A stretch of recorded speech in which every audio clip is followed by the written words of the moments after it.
Hey gang, welcome back to Style Solutions. As always, I'm Coach Greg. Today we're talking about how to deal with a pressure, high volume fighter. This is something that I think beginners in particular tend to struggle with, is when they get somebody who's just constantly throwing a bunch of stuff at you. It feels overwhelming. They're walking you backwards a lot, they're not giving you any room to breathe, and they're just chasing you down. It's not technical, it's just volume. The best example I can give is that weirdo Charlie Zelena guy or whatever who thinks he's like this undefeated boxer. The guy who Floyd Mayweather Sr. tuned up, and he's a goofball, right? But if you watch how he spars against these people who don't really know anything, it's volume, right? He's just throwing stuff at them. And it's not technical, it's just a lot of it. And so people who don't really know how to deal with that, they get kind of beat up by it, and it's very frustrating. So this is kind of targeted more at that. Now, there is another aspect to this that I do like when you talk about guys like a Colby Covington. When you can add in high volume with a threat of a takedown game, well, then you're talking about a whole different kind of dangerous. But for striking, when you get somebody who's just coming in there, putting a lot of pressure on you with a lot of volume, it's actually pretty easy to deal. So we're going to talk about some solutions on that. So to begin with, why is this frustrating? Because every time I try to move, I feel like I'm getting opened up and that things are just on top of me, right? And I'm getting hit from all directions. I don't have time to breathe or figure out what I'm going to do. And I don't feel like I can open up back because I'm eating shots, right? So here's what my recommendation is. This is actually, in my opinion, one of the more manageable things to deal with when it comes to martial arts. The first thing I like to keep in mind is that most of the time, when you get a high volume striker, they're looking to headhunt a lot of times. A lot of times it's chin down, throwing big punches, right? Or maybe not even chin down. Maybe it's like you see this in street fights a lot. Right? Guys have their heads down. So the first thing I like to recommend is emphasis on more of a head defense than an overall defense. So normally when I'm striking, I might be very concerned about anything coming out all these different ranges. But I talk about in my Nemean fight system, I'll play from a long guard. And when guys start to bypass my lead hand, what do? I fall back to this tight high guard. Why? Because most guys are looking to headhunt. Then from here, I can absorb a little bit. I don't like to go to the shell as much. You can. But the problem is that a lot of stuff can slip through. You know, you get a good guy who starts throwing hooks. You might start eating stuff on the sides through this gap here, right? Because it's not like boxing where you can just absorb all that. Without gloves or with MMA gloves, it can penetrate a lot of times. And then if you start doing that, you start coming up the middle. That's where you start running into real problems. I like this because it kind of covers everything really well. Now you do, in my opinion, you have a couple different ways you can go once you start doing this. So as they come in here and I get my defenses overrun, I can't linger here forever. This is a temporary position for me. So as I come back, I'm not staying, and usually I'll throw something to kind of get them off me and reset.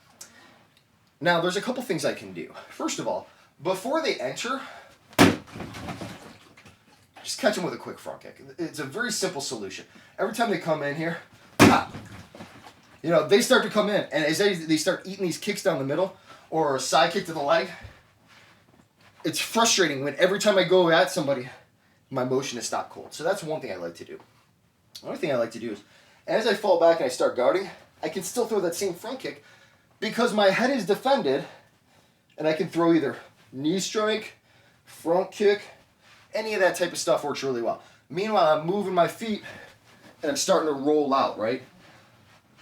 So that's one solution. I can also come into here, and as I'm defending up, drop my head down and either shoot or throw this overhand left. That's the type of stuff I like to do. As I start getting pinned down, I'm going to move this back so he starts getting on top of me. I don't like this. I roll to the inside, and I come underneath.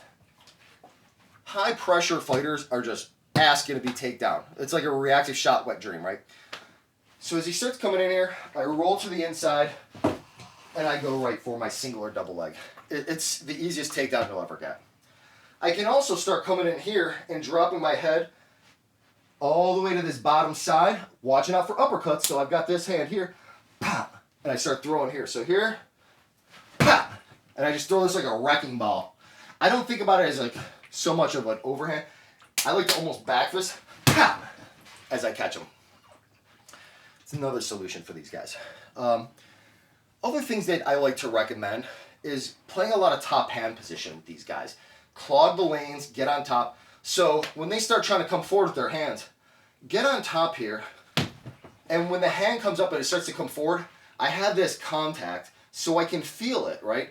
If he tries to go around this, he tries to throw something, this is a good time for me to drop and throw something else, right?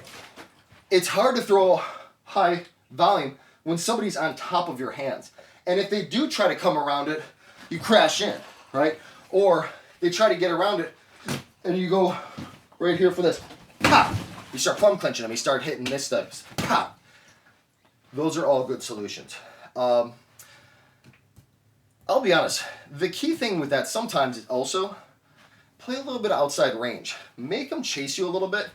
I like to make high volume strikers get tired. Most of the time, guys like that, they only have a few seconds burst. All you have to do is just run away, reset, let them burn out, and then you start picking them apart. That's also a good solution for them, right? Throw your jab, get out, and you know, if they come in here, they start throwing a high volume, roll out, let them use their techniques, burn it off, and then catch them as they get open. When they're swinging, if you can back up just out of range, pop, they're often very exposed for whatever the hell you want to throw at them. It's always there because they're just open for it. So high volume, high pressure strikers, it's a little bit different from a just high pressure striker. We're going to talk about that in a later video where you talk about somebody who's backing you up and taking away all your space. But somebody who's more of a high volume, just trying to run you down guy, no problem. Those guys are usually not very disciplined. Now, if they are really tight, and they're playing this tight guard, high volume, a lot of these principles still hold true. I come in here, just do a reactive shot. Take them down, right? Not a big deal. So that's pretty much it for the high volume, high pressure striker. If there is a style that you'd like to see covered and a solution for that style you want me to cover, let me know in the comments below. Let me know what you guys think. Thanks, guys.